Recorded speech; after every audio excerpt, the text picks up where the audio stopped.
Welcome to my post-production rundown of my most recent art piece. Okay, this piece was created for a call for art posted on Instagram by Clear Line Zine. If you want to read more about the concept behind the project, check out my website below. What I did. For the first version of this project, I used the dress design of an old favorite lucky dress of mine that I gained too much weight for. So it's an opportunity to redraft it in a larger size so I could wear it again. But I somehow managed to make it way too big, so I had to seriously alter it, which was really annoying. Someone's out of practice. Also, I never dyed fabric before, and I did do research about the amount to use and the colors to mix to get the look I was going for, but somehow I used way too much dye. So the gradient wasn't very noticeable at all. I literally dipped the garment in for a few minutes and the dress was purple. Just not what I was looking for. I made the cowl to represent constricted breathing caused by an aesthetic source. I tried using some macrame cord I had on hand.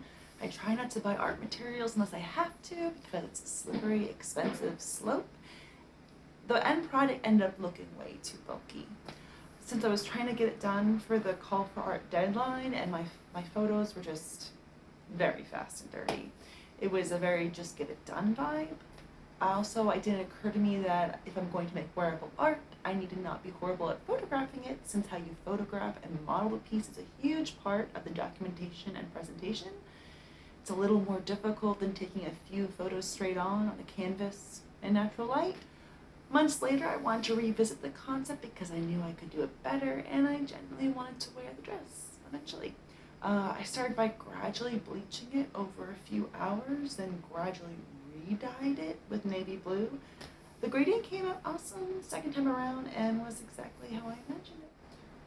Unfortunately, I have too much joint pain to crochet or knit anymore, so I'm trying to learn how to macrame. So second time around, I quickly macrameed a netted shawl and I quickly dunked it in the dye bath. I don't love the outcome, but I wasn't going to spend another month figuring out how to macrame a beautiful fitted cowl.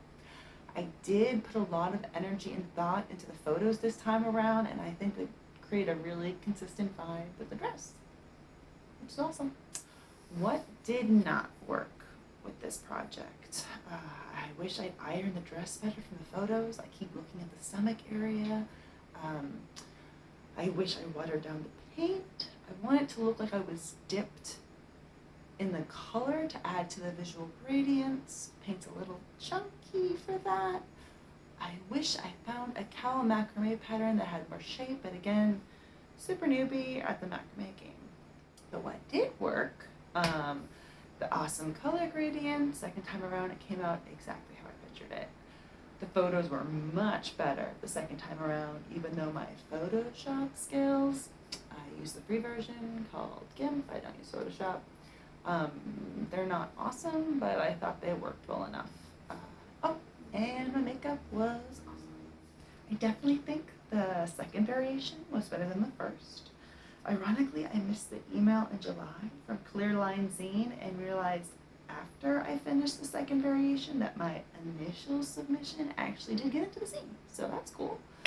If you want to check it out, the zine is out now. I'll add it to the link below. Also, if you want to read more about the concept behind the piece or my artist statement, check out my website at www.itradehandmade.com, and that's I as in eyeball. Okay, internet. That's it for now until I finish something else.